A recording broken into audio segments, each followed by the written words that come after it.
Welcome to ఆదా TV. నేను మీ journalist Arun. So ఈరోజు సోమాజిగూడ ప్రెస్ క్లబ్లోని బీసీ రాజకీయ ఫ్రంట్ ఆధ్వర్యంలో మేధా మదనం సదస్సు జరిగింది. సో ఇక్కడ ఏం చర్చించబడింది అనే అంశాలపైన ఈరోజు మనతో పాటు బీసీ కమిషన్ మాజీ చైర్మన్ వగలవరం కృష్ణమోహన్ ఉన్నాడు. అడిగి తెలుసుకునే ప్రయత్నం చేద్దాం. సార్ నమస్తే. సార్ ఏం సార్ ఈరోజు ఇంత పెద్ద ప్రోగ్రామ్ ఏర్పాటు చేశారు, ఎందుకని, ఏ విషయంలో? నేను ఏర్పాటు చేయలేదు, పెద్దలందరూ కలిసి ఏర్పాటు చేసినారు. చాలామంది ఆచార్యవర్యులు, సామాజికవేత్తలు అందరూ కలిసి ఒక సామాజిక న్యాయ వేదిక బీసీ పొలిటికల్ ఫ్రంట్ సంయుక్త ఆధ్వర్యంలో ఈ కార్యక్రమం జరిగింది.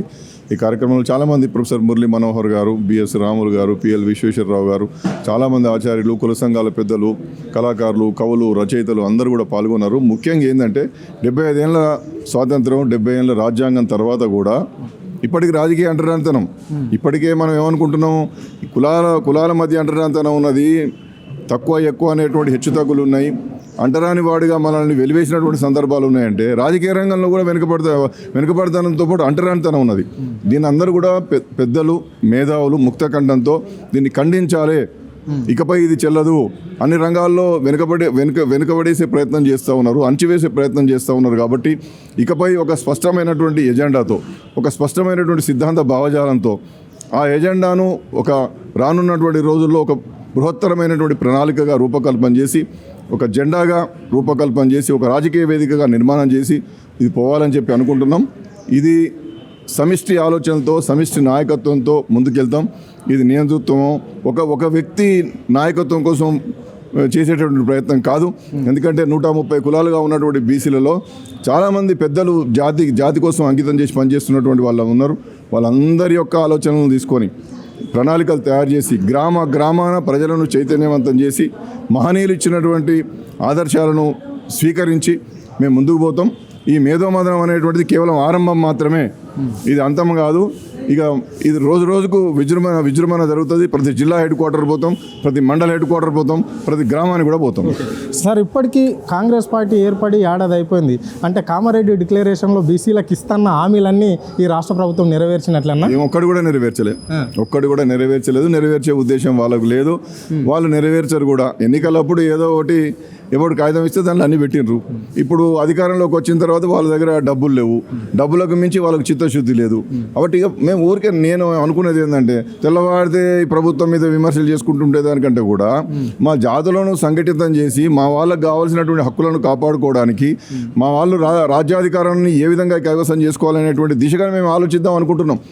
సంక్షేమ పథకాల లబ్ధిదారులుగా ఎంతకాలం ఉండమంటారు మమ్మల్ని? మీరు ఇచ్చేటటువంటి లబ్ధులు ఎప్పుడు ఇస్తారో తెలియదు, మీరు ఇచ్చే డబ్బులు ఎప్పుడు ఇస్తారో తెలియదు. ఎన్నికలప్పుడు పథకాలు అనేటువంటి పూచి చూపించి మా ఓట్లు తీసుకొని మమ్మల్ని వదిలేయడానికైనా మీరు చేసేది. కాబట్టి చాలా చైతన్యవంతమైన బీసీలు, నాయకత్వం బలంగా ఉన్నది, ప్రతిభ ఉన్నది, మేధావులు ఉన్నారు మా దాంట్లో. కాబట్టి ఇంతకాలం నాలాంటి వాడు, నేను బీసీ కమిషన్ చైర్మన్గా చేసిన, మెంబర్గా చేసిన, ఉద్యమకారుడు ఉన్నా, మేము వాని కింద బానిస బతుకులు బతకదలుచుకోలే. ఈ స్లేవరీ అనేటువంటిది గులాంగిరి ఏనాడో రాసిండు మహానుభావుడు మహాత్మా జ్యోతిబా పూలే. ఆ గులాంగిరి వాళ్ళ మాకు ఆదర్శం.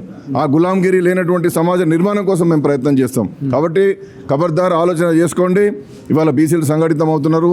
ఇచ్చినటువంటి మాటలను మీరు గాలికి వదిలేస్తే ప్రజలు చేసుకోవడానికి సిద్ధపడుతున్నారు, రాజ్యాధికారాన్ని కైవసం చేసుకోవాలని సిద్ధపడుతున్నారు. రాజకీయ అంటరానితనంలో నెట్టేస్తే మా వాటా ఏమిటని చెప్పి నిలదీసేటటువంటి ఒక చైతన్యవంతమైన సమాజాన్ని నిర్మించబోతున్నారు. సరే, ఎమ్మెల్యే ఎంపీల స్థానాలలో మాత్రం బీసీలకు అన్యాయం జరిగినట్లు రాష్ట్ర ప్రజలకు అందరికీ తెలుసు. కానీ మినిమం ఇది నామినేట్ పోస్టులన్న బీసీలకు సరైన న్యాయం జరిగిందా ఈ రాష్ట్రంలో? ఎక్కడ చెప్పండి, ఎవరికి ఇచ్చింది చెప్పండి. కామారెడ్డి డిక్లరేషన్ అన్నారు కదా, చాలా కార్పొరేషన్లు పెడతా ఉన్నారు. ఎంతమందికి ఇచ్చారు? 4 కుర్చీలు 4 టేబుల్ ఇచ్చారండి, అంతే. అక్కడ నిధులు లేవు, ఇంకెన్ని ఇస్తారో తెలియదు. అడిగినటువంటి అగ్రకులాలకు పెద్ద పెద్ద కార్పొరేషన్ ఇచ్చి 100 కోట్లు ఇచ్చారు. మరి మా బీసీలు కనపడతలేరా? ఏం చెప్పండి, మా ఓట్లు మాత్రమే కావాలి, మాకు సీట్లు ఇవ్వరు, కనీసం నామినేటెడ్ పదవుల్లో కూడా ఇవ్వరా? మీరు గెలిచేటటువంటి ఎమ్మెల్యే లోక్సభకు మీరు పోటీ చేయండి, పెద్దలు ఉండేటటువంటి సభలకు ఎమ్మెల్సీగా రాజ్యసభను మమ్మల్ని పంపాలి కదా, మంచి చైర్మన్లు ఇవ్వాలి కదా. సామాజిక ఉద్యమకారులాగా ఉన్నటువంటి మా నాయకులందరూ కూడా చిన్న పోస్టులు ఇచ్చేసి మమ్మల్ని అవమానపరుస్తున్నారు. మాకు మీరు పోస్ట్ ఇవ్వడం కాదు, గౌరవించడం కాదు, మా యొక్క ఆత్మగౌరవాన్ని దెబ్బతీస్తున్నారు. ఇది గమనించండి. ఇవాళ సెల్ఫ్ రెస్పెక్ట్ మూమెంట్ రాబోతున్నది, రాజ్యాధికార సాధన కోసం ఉద్యమం రాబోతున్నది. ఈ మేధో మదనం, ఇవాళ రాజకీయ అంటరానితనం అనేటువంటి పదం వాడినటువంటి ఈ మేధో మదనం రేపు భవిష్యత్తు కార్యాచరణకు ఒక నాంది ప్రస్తావనగా నిలబడబోతుందని చెప్పి నేను కరాఖండిగా చెప్పబోతున్నాను. Okay right, thank you. ఇది పరిస్థితి. అంటే బీసీలను అవమానించినట్లనే ఏదో నామినేట్ పోస్టులలో కూడా మాకు సరైన సంచేతం దక్కలేదు, అంటే సరైన స్థానాలు ఇవ్వడం లేదు, ఇచ్చినా కానీ చిన్న స్థాయి ఇచ్చి మనలో బీసీల మనోగౌరవాన్ని దెబ్బతీసే విధంగానే కాంగ్రెస్ పార్టీ ముందుకు పోతుందని చెప్పేసి వక్లభరణం మనతో చెప్పడం అనేది జరిగింది. కెమెరా పర్సన్ ప్రవీణ్తో అరుణ్ ఆద్య టీవీ, హైదరాబాద్.